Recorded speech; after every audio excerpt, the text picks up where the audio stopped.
В Чувашской республике прошел республиканский конкурс «Педагог-психолог года Чувашии-2020». Торжественное открытие состоялось в Чебоксарской школе номер 47. Конечно же, быть педагогом-психологом – это призвание. Не зря говорят, что в этой профессии нет случайных людей. Участников поприветствовал директор школы Римма Кириллова.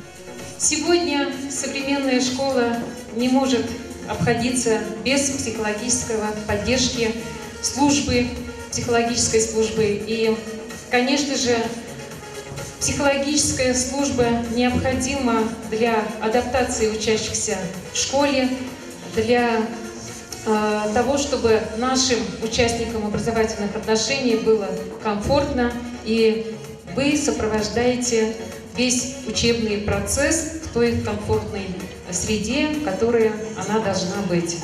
Данный конкурс позволяет участникам продемонстрировать лучшие методики и практики, которые вы имеете. Заместитель министра образования и молодежной политики Чувашской республики Алевтина Федорова отметила, что профессиональная деятельность педагогов-психологов приобрела высокую значимость в сопровождении участников образовательного процесса и подчеркнула востребованность психологических служб в решении разных проблем и задач системы образования Чувашии. Потому что на сегодняшний день мы с вами все прекрасно понимаем, что без наших психологов очень сложно адаптироваться нашим детям в наших условиях. И сложно самим родителям найти иногда общий язык с своими детьми. И сегодня у нас, конечно, самые талантливые, самые успешные наши коллеги участвуют в этом конкурсе.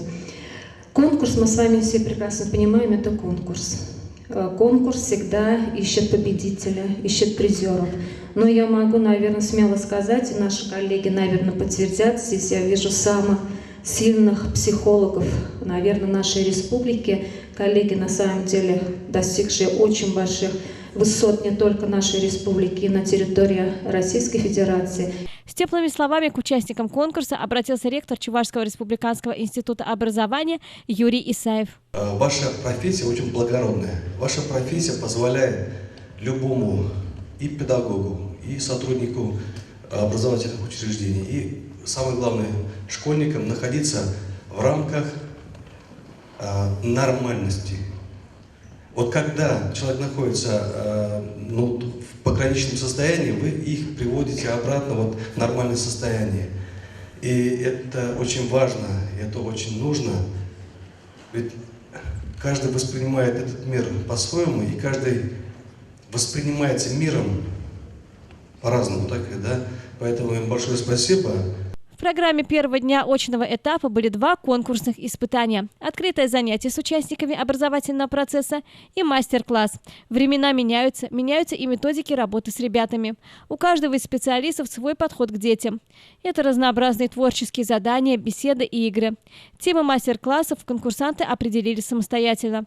И каждого из участников вполне можно назвать уникальным специалистом. Такое мероприятие – это новый опыт, общение с коллегами и позитивные эмоции, говорит педагог-психолог Верхнеочакской средней общеобразовательной школы Галина Максимова. А я работаю в сельской школе, и я учитель чувашского языка и литературы. И на полставке работаю педагогом-психологом. И мне понравилось, что вот я тут встретила своих коллег. Надеюсь, что пообщавшись с ними, я получу позитив и опыта наберусь.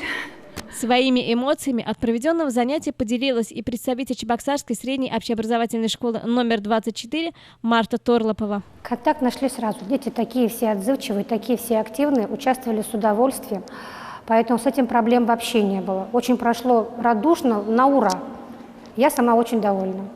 Как дети отвечали мне, как они реагировали, как они, в общем-то, участвовали. Для ребят очень важна тема взаимоотношений со сверстниками. Именно поэтому занятие педагога-психолога Урмаевской средней общеобразовательной школы Комсомольского района Фаниса Иштякова прежде всего сплотила ребят. Я провел с 5 классом тренинговые занятия на тему «Дружба». И дети очень радостно участвовали. Мне легко было с ними. И они, вот как раз, они знают, что такое дружба. Я вопрос задал, вот у вас дружба какая в классе? Они сказали одноклассниками, мы дружные, всех уважаем.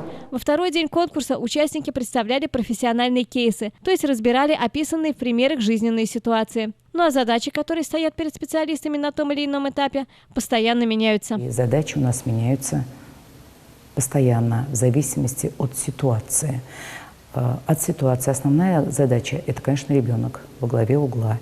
Это ребенок, его саморазвитие, его творческий потенциал, поскольку развитие творческого потенциала, а это наши возможности, то есть возможности ребенка, от этого идет уже все остальное психологическое развитие. Педагог-психолог – это человек, который должен ориентироваться в любой ситуации и быть настоящим профессионалом своего дела.